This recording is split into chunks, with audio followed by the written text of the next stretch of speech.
Good morning. It is 9:19 a.m. on Sunday, August 19th, 2018.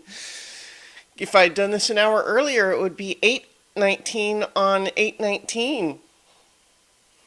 I'm Christiana Ellison. I just got up. This is 5 more minutes. And because it is Sunday, I'm continuing my rewatch of The Melancholy of Haruhi Suzumiya with Season 1, Episode 14, The Melancholy of Haruhi Suzumiya Part 6, which is the climax of that sort of main arc. And depending on what order you watched things in, it would be the completion of the first arc, completion of the first season, depending on how you all do that all. But what we have now done is watched the entirety of Season 1, and it'll actually will stop jumping around in time in the same way as we proceed into Season 2. But we'll talk about that in a little bit at the end. So let's talk about The Melancholy of Haruhi Suzumiya Part 6.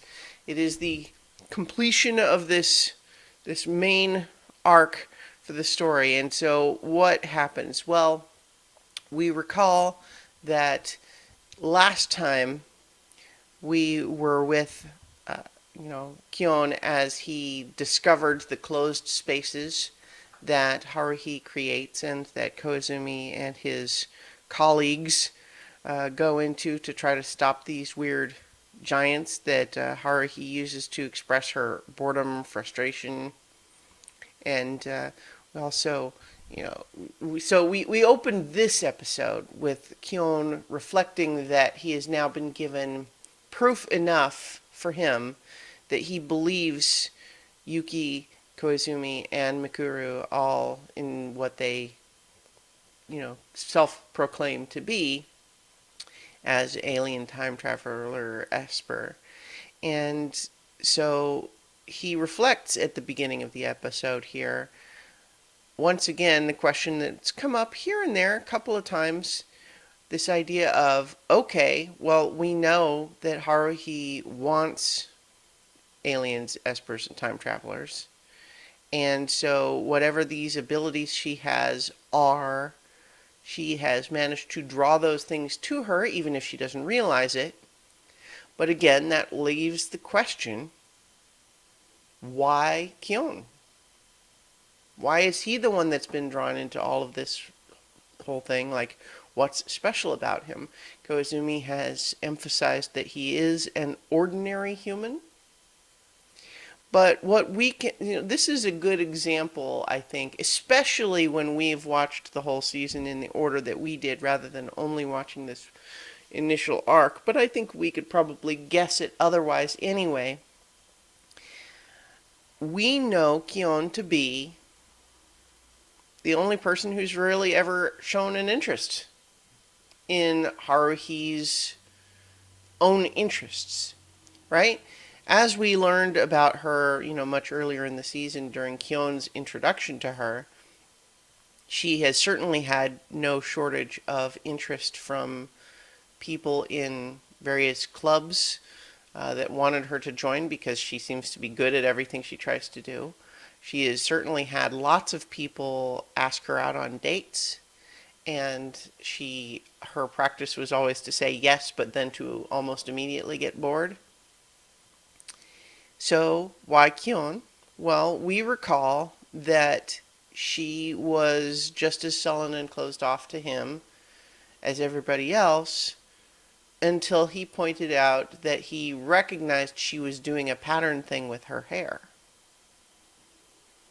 And they talked about that and why she was interested in that, and he thought that was kind of interesting too.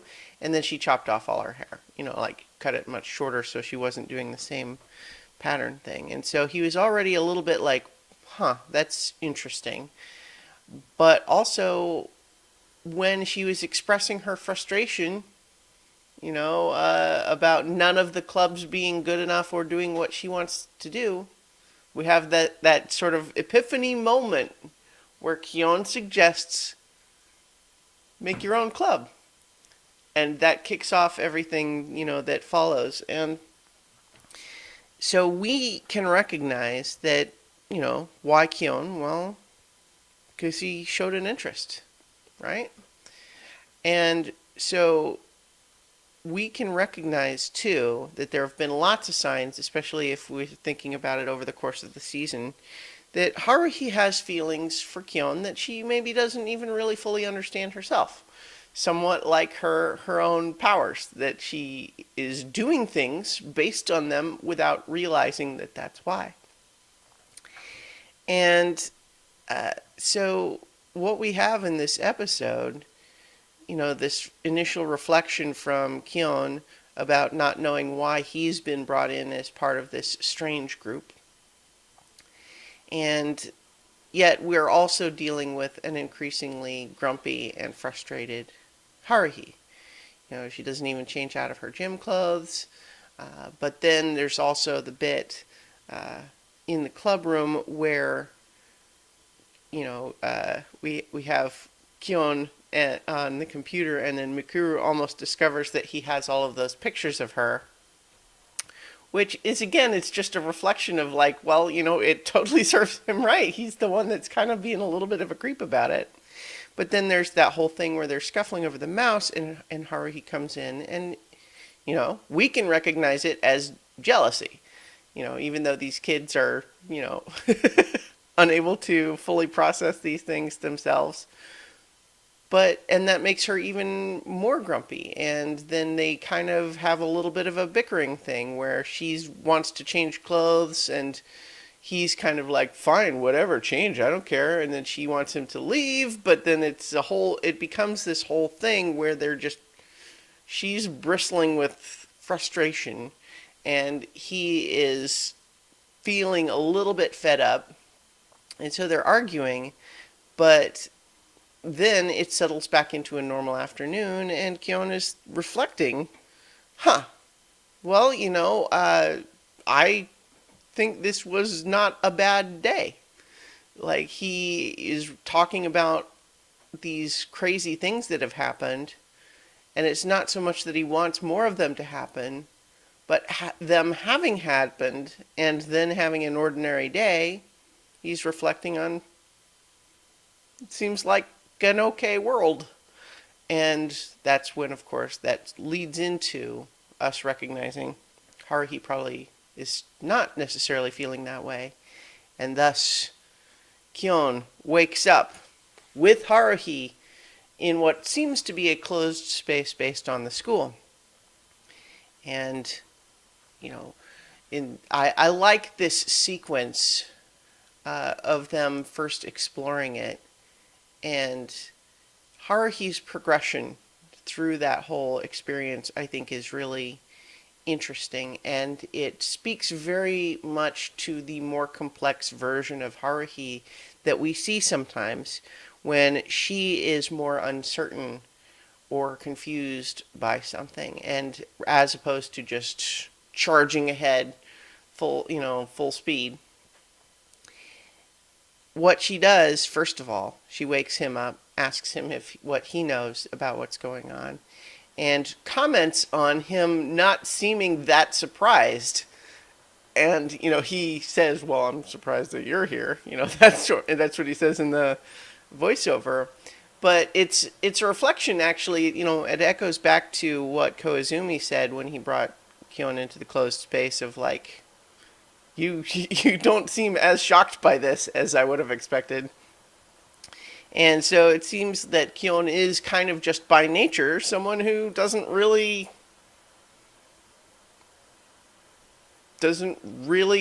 react dramatically to things. He's kind of a cool customer by and large. In fact, the only times we've really ever seen him have like a really emotional reaction to anything have tended to be only when he thinks someone is in danger, or like some of the more extreme abuses of Haruhi towards Mikuru, for example. And then, of course, when he was literally being attacked and threatened by Asakura, that one was pretty dramatic. But like just the idea of weird things happening, not so much.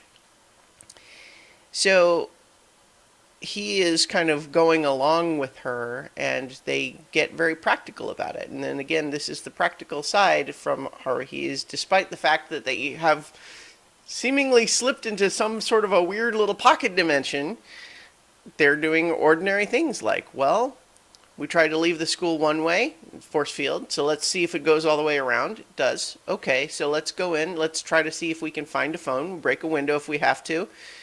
Call. Nope, can't get a phone line out. Well, hey, let's go check the club room and see if the computer works. Like all of these sorts of things.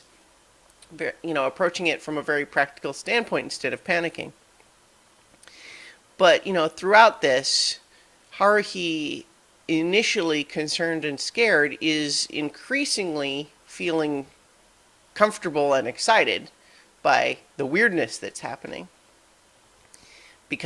And then so she leaves Kyon alone, and this is where he gets the visit from Koizumi, who basically lets him know, I'm getting a text message across the room. This is where we learn, this is not just an ordinary weirdness, this is the world's ending, because this is the end. The world's ending because Haruhi is doing something to, create a new world. She's gotten bored with it. It is basically what Koizumi's gang had worried might happen, that she's going to create some new world that she'll like better, and who knows what that means for the old world. And Kyon is concerned by this. This is a little bit like, I don't know. And gets a message from Mikuru, which basically saying, I'm sorry, it's my fault. And we can recognize that, we've seen this kind of pattern of Mikuru having feelings for Kyon, but understanding that the jealousy that creates within Haruhi is a problem. And so that's a dynamic that has not really been resolved. But Yuki just wants him to turn on the computer, which he does. And so we hear from Yuki through the computer, yep, you guys have disappeared out of our universe. The data thought entity thinks that this is it, and we're going to lose, our test subject forever. But I would like you to return. There's this interesting thing of the data thought entity does not want to lose a valuable subject like Haruhi, and also I, as an individual, feel a desire for you to return, which is, Yuki speak for, I like you, please come back. And she reminds him of the day in the library, and we can remember that this was, several weeks ago as we were watching in this order, but we can recall that the day in the library was when Kyon and Yuki were supposed to be searching for paranormal phenomena, and they went to the library instead, and Yuki was apparently delighted by this, and so Kyon gets her a library card, and that's exciting in Yuki's version of exciting. But then she also reminds him of Sleeping Beauty, and this is the second time recently that Kyon has had a fairy tale brought to his attention. And what is the common factor between Snow White and Sleeping Beauty? Well, someone asleep being woken with a kiss, right? And so that connection is not drawn for us at this point, but at this point, this is when the giants show up. And Kyon recognizes immediately, oh no, those are going to start smashing things.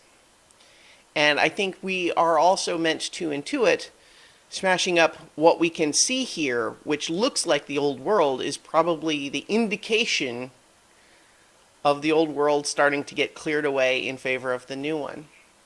This is when Haruhi shows up again, and she is now clearly thrilled and ecstatic by the amazing things that are happening. She's not worried or scared at all. And it's because we can imagine that subconsciously she has some awareness of what's happening and is excited by it, because of course it's her subconscious that is driving this whole process. But Kyon at this point is feeling now a sort of catharsis of his own feelings on the matter, which is, I know I complain all the time, but I actually do like my life in the old world and I want to go back to it. And we can understand that when he's talking about these things that he missed from the old world, he's not talking just about everything from before he met Haruhi. He's talking about his life since he joined the brigade. And he leaves her out of his list of things that he wants. I mean, we can understand that part of that is that she's there with him anyway, so he wouldn't be missing her. But also because that is a little bit more of an emotionally fraught thing. And so he hesitates there. But he's saying he wants to go back, and the unspoken missing piece that she picks up on too, even if no one is quite speaking these feelings significantly and dramatically aloud, is, you don't want to go be in a new world with me. You want to go back to the old world, even though weren't we both unhappy there? And it's this dilemma of, we got to get out of here. The giants are coming. Don't you want to go back to the old world? Don't you think, think of all of these things that we missed from there. I want to go back. And she is pulling back away. And then finally he, recognizes that he has to connect her to the old world. She is feeling frustrated with the old world. That's why she wants a new one. He wants to go back, but he knows that's not enough because she has to want to go back. So why would she want to go back? Well, maybe he's the connection. And so he finally says, even though it's totally a cheesy, teenage pickup line of like, one day you had a ponytail, and you looked so good it was practically criminal. And he kisses her. And then they wake up. And that's, that's kind of the thing, right? And we can recognize now, knowing, like if we think back on some of the other episodes that have taken place technically, chronologically after this, but the clues, for example, the baseball game episode, now we have a little bit more perspective for the big event that had happened, and also why, when a new closed space is forming during the baseball game, Koizumi says, well, whatever you did to stop it the last time, could you just do it again? And why Kyon would feel somewhat uncomfortable about not wanting to just repeat that. But also just this dynamic between Kyon and Haruhi, where he's kind of does not react dramatically to things individual, but also tends to default to behavior of just complaining about everything without necessarily actively engaging with what's happening. Well, what we learn in the epilogue to this episode is a couple of things. One is Mikuru continuing this whole pattern of, she cares for him, she's very emotional, but she's having to be wary of attracting Haruhi's jealousy. Koizumi suggests, technically we don't actually know if you have woken up in the new world or the old one, but And Yuki suggesting that there may be other dangers coming from other entities like her data thought entity, but she won't let them do anything. And, that sort of expression of, I will protect you sort of thing. And of course, Haruhi, who shows up to school in the morning grumpy and complaining about a nightmare, but wearing a ponytail. And so I think that this, I find it a very satisfying arc. Now, because there's a season 2 and the story continues, and, we know that the stories that took place chronologically after this one in season 1, the problems are not solved, right? Like, they forestalled a crisis, but things are not, fixed. Like, there's no, everyone's still in kind of the same state. The emotional problems are not resolved. And it continues. But and Haruhi is, and I mean, we finished the episode with a reminder that, yep, one more instance of Haruhi is forcing Mikuru to try on a costume while she screams and protests, and Kyon resignedly goes back out into the hallway. So we're going to continue into season 2, and because ultimately I feel like the whole series here, which is going to be season 2 and then the movie, and then that's like the completion of the story. Season 2 is a little bit weird. So the first thing that we're going to be watching as part of the season 2 is the Endless 8 Part 1. Now we're going to watch that episode, pretty much just as it is. But once we've talked about that episode, I'll explain that the rest of the Endless 8 series is a little bit strange. So we'll talk about how I'm going to handle the rest of that series when we talk about Part 1 next week. So in the meantime, I will talk to you all tomorrow for 5 more minutes.